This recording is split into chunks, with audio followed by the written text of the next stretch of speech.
Rabihu Rashid is in the business for the last 7 years in drone technology in Dubai in the United Arab Emirates. Mr. Rabi's operation includes literally every industry in drone technology, which comprises of normal media, which comprises of agriculture, oil and gas, defense technologies, normal surveillance, aerial mapping, literally everything you can name. And Rabi has got enormous wealth of experience in oil and gas interpretation of data. About 7 years ago in Dubai, with the target of bridging a technology gap. So commercial drones were making their way from the military side, and their commercial uses were starting to be obvious. We chose Dubai because it's a good business hub. At the time, there was no other company providing these services in the Middle East, so we found it to be a good location between the good business sense, between a government that promotes technology and promotes forward thinking.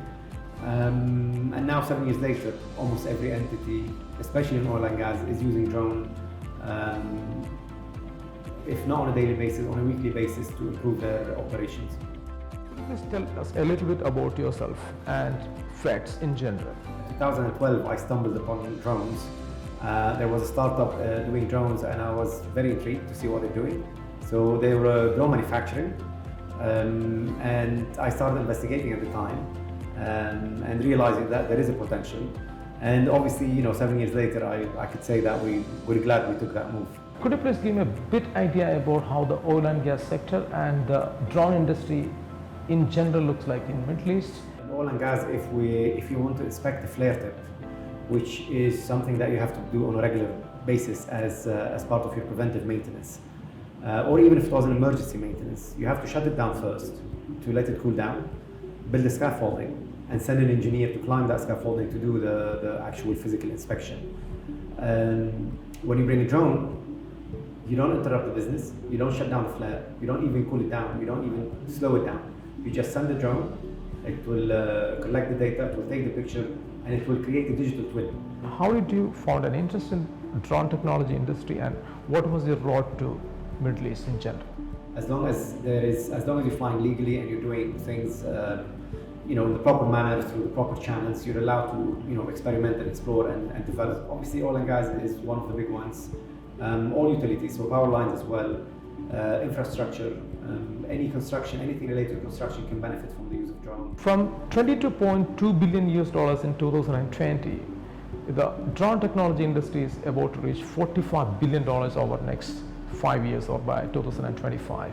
Where do you see the Middle East oil drone industry in this regard? I expect us to grow as a percentage-wise a lot more than the rest of the world.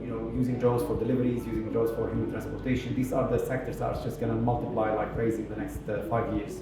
Also, we're seeing a huge boost in using drones in agriculture sector. So again, this is one of the sectors that's going to grow massively. Could you please explain what these drones are actually meant for? I see this one is DJI, and it seems more like a mapping drone. This is what we call a fixed wing drone, the one that looks like have basically fixed wings. So using this drone, we could map up to 10-12 kilometers square a day, which historically or traditionally is impossible to do with old equipment.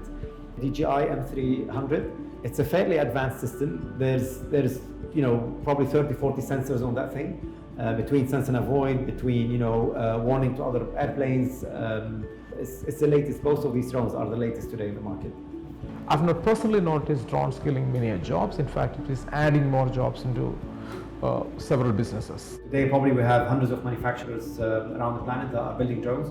All of these are hiring, tens of thousands of engineers that otherwise couldn't have found a job, or probably could have been in one of the jobs that the industry disrupted.